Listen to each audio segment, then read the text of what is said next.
we wanted to do was do something with poetry that went beyond just the usual Scottish icons. Lots of people write about Tweed and tartan and haggis and so on.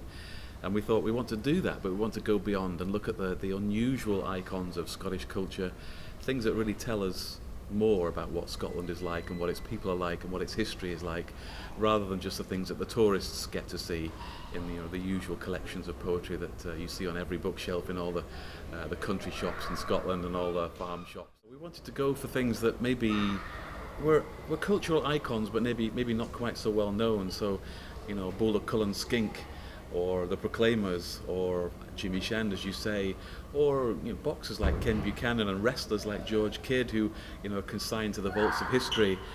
Arthur Montfort and his TV commentaries, Lafroig whiskey,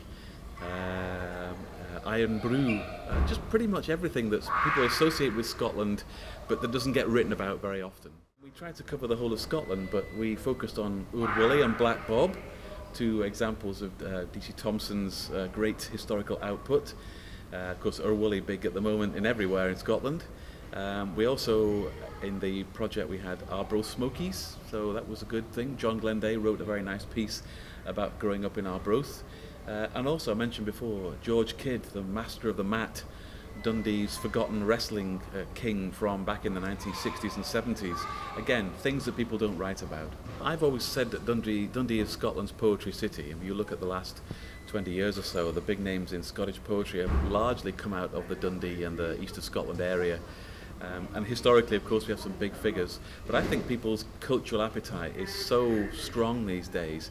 And you can put it down to the V&A, but also the culture is always there. It's always been there. Before the V&A, we still had lots of people interested in the spoken word.